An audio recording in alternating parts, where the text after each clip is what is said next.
దేవునికి స్తోత్రము, దేవదేవుని కొందరములు. ప్రభు అయినటువంటి యేసుక్రీస్తు నామములో మీ అందరికీ శుభములు తెలియజేస్తున్నాను. ప్రియ సహోదరి సహోదరులారా, ఈ ఉదయకాల సమయంలో దేవుని యొక్క వాక్యం సెలవుస్తుంది. మనం విశ్వాసంతో గనక దేవుణ్ణి ఏది అడిగినా అది మనం పొందుకుంటాము. ఎందుకనంటే విశ్వాస సహితమైనటువంటి ప్రార్థన, విరిగి నలిగినటువంటి హృదయంతో చేసినటువంటి ప్రార్థనని దేవుడు ఆలకిస్తాడు. అంటే మనము విశ్వాసముతో గనక అడిగితే అది మనం పొందుకుంటామని దేవుని యొక్క వాక్యం సెలవుస్తుంది. అయితే బైబిల్ గ్రంథంలో అనేక మంది ఉన్నారు, విశ్వాసంతో అడిగారు, దేవుని యొక్క సన్నిధిలో గోజాడారు, వారు పొందుకున్నారు. అయితే ఈ దినాన్న దేవుని యొక్క వాక్యం సెలవుస్తుంది. అనేక సార్లు మనం విన్నాము ఈ యొక్క వాక్యాన్ని. రాహాబు మనం చూసుకున్నట్లయితే యెహోషువ గ్రంథము 2వ అధ్యాయము 12వ వచనంలో చూస్తే, నేను మీకు ఉపకారము చేసి తిని గనుక మీరును నా తండ్రి ఇంటికి ఉపకారము చేసి నాకు నిజమైన ఆనవాలు ఇచ్చి. మనం ఇక్కడ లోకానుసారంగానే మేము ఇక్కడ బ్రతకటానికి, శారీరకంగా మేము బ్రతకటానికని అడగట్లేదు ఈమె. అదొక్కటే కాదు, ఇదిగో ఆత్మానుసారంగా కూడా మేము బ్రతకాలి, నేను బ్రతకాలి. నా తండ్రి ఇంటి వారు ఇదిగో నా తండ్రి ఇంటికి ఉపకారం చేసి నాకు నిజమైన ఆనవాళ్ళు ఇచ్చి, నా తండ్రియు, నా తల్లియు, నా అన్నదమ్ములు, నా అక్క చెల్లెండ్రును, వారికి కలిగి ఉన్న వారందరూ చావకుండా బ్రతికనిచ్చి రక్షించినట్లుగా దయచేసి యెహోవా తోడని ప్రమాణము చేయడనెను. ఎంత గొప్ప భాగ్యం అండి! ఈ యొక్క రాహాబు గారు తనొక్కతే కాదు, తన సమస్త వారు కూడా రక్షింపబడాలి. నా ఇంటిలోనికి ఎవరైతే వస్తారో వారందరూ కూడా రక్షణ. మనం ఆ విధంగా మన ఇంటి వారిని అందరినీ కూడా, స్నేహితుల్ని, అన్నదమ్ముల్ని అందరినీ రక్షించుకోగలుగుతున్నామా? మనం ఎప్పుడైతే విశ్వాసంతో దేవుణ్ణి అడుగుతామో అది మనం పొందుకుంటాం. నిజంగా రాహాబు గారు విశ్వాసముతోటి అడిగింది. అయ్యో మీరు వచ్చి పడిపోతారు, దయచేసి నన్ను వదిలేయండి అని అనలేదు. ఎంత గొప్ప భాగ్యం అండి! ఈ దినాల్లో నేనుంటే సరిపోతుంది, లేకపోతే నా భార్య బిడ్డే. కానీ ఈమె చూడండి, నా తండ్రియు, నా తల్లియు, నా అన్నదమ్ములు, నా అక్క చెల్లెండ్రులు, వారికి కలిగిన ఉన్న వారందరూ, వారికి ఎవరెవరు కలిగారో వారందరూ అంటే ఎంతమందిని రక్షించుకుందండి. ఈ దినాన్న మనం ఎంతమందిని రక్షించుకోగలుగుతున్నాము? మనం ఎంతమందిని ఆ రక్షణ అనేటువంటి దేవుని యొక్క సన్నిధిలోకి మనం నడిపించగలుగుతున్నాము? ఈమె నిజంగా విశ్వాసంతో అడిగింది. మనం నిజంగా విశ్వాసంతో అడుగుతున్నామా? ఏదో మనకి అవసరత వచ్చినప్పుడు, శ్రమ వచ్చినప్పుడు, ఇరుకొచ్చినప్పుడే దేవుని సన్నిధిలోకి వెళ్ళటం, గోజాటం. మనం ఆ విధంగా కాదు. అందుకే దేవాతి దేవుడు నిజంగా ఆరోగ్యం 22 వచనంలో చూస్తే, అయితే యెహోషువ ఆ వేశ్య ఇంటికి వెళ్ళి మీరు ఆమెతో ప్రమాణం చేసినట్లు ఆమెను, ఆమెకు కలిగిన వారందరినీ అక్కడ నుండి తోడుకుని రండని దేశమును వేగు చూచిన 2 మనుషులతో చెప్పగా. ఎవరైతే వెళ్ళి చూడడానికి వెళ్ళారో ఆ వేగుల వారిని 2 మనుషులతోటి, ఇదిగో రాహాబు వేశ్య ఇంటికి వెళ్ళండి, ఆమెను, ఆమె కలిగిన వారందరినీ కూడా తీసుకురండి. ఎంత గొప్ప భాగ్యం అండి! ప్రియ సహోదరి సహోదరులారా, మనమే కాదు రక్షించుకుంటాం, మన బిడ్డల్ని, కుటుంబస్తుల్ని, వారికి కలిగినటువంటి వారిని మనం రక్షించుకోగలుగుతున్నామా? విశ్వాసంతో మనం ప్రార్థన చేయగలుగుతున్నామా?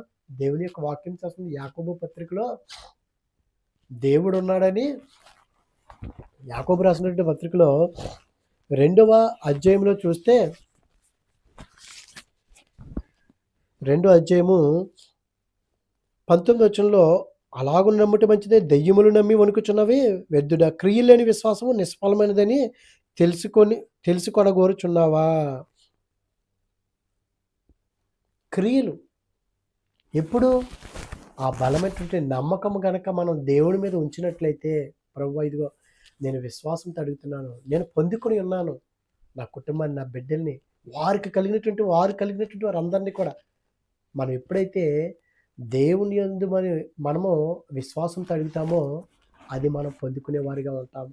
ఎప్పుడైతే యెహోషువ గారు పంపించారో వేగుల వారైన ఆ మనుషులు పోయి రాహాబును, ఆమె తండ్రిని, ఆమె తల్లిని, ఆమె సహోదరులను, ఆమెకు కలిగిన వారందరినీ వెలుపలికి తోడుకొని వచ్చిరి.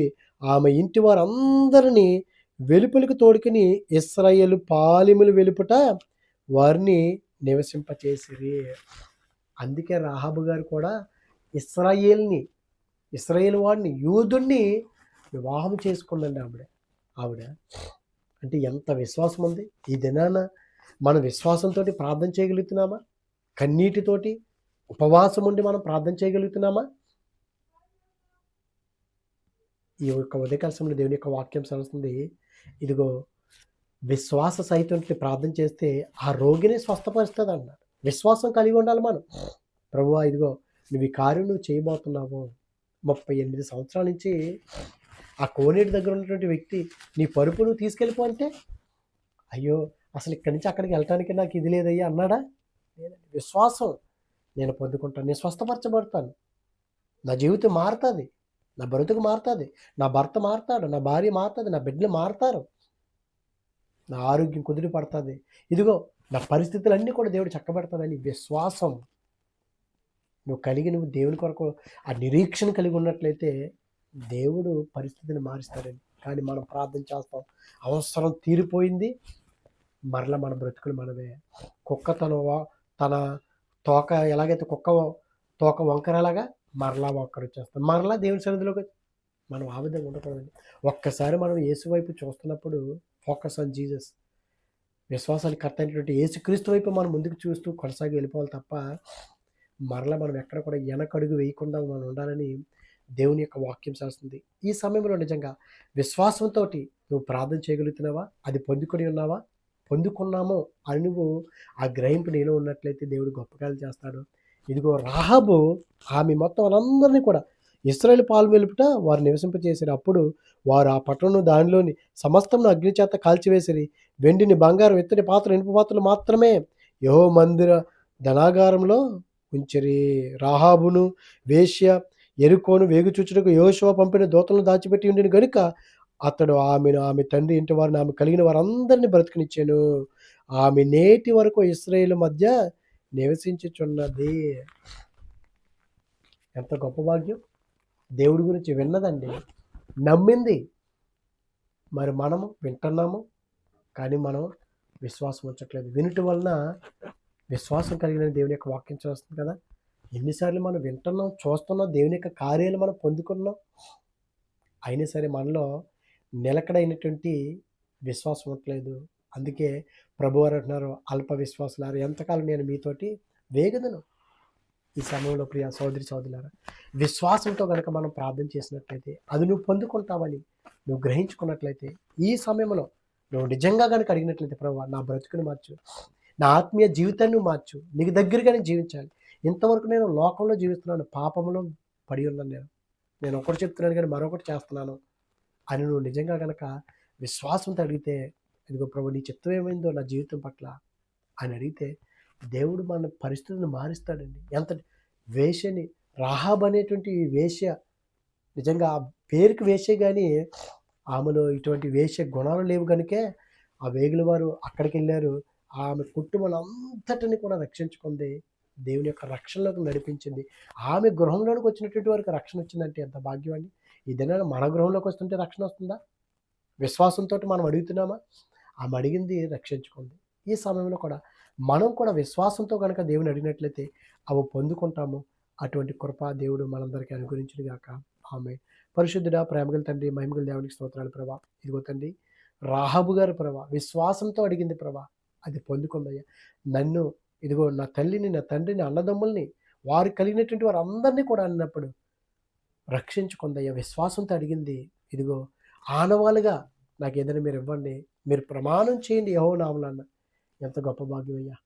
ఇదిగో ఈ దినాన్ని మేము కూడా అటువంటి విశ్వాసం కలిగి ఉండటానికి, కనపరచడానికి మాకు సహాయం దయచేయమని క్రీస్తు నామమున అడుగుచున్నాం పరమ తండ్రి. Amen, amen. God bless you all.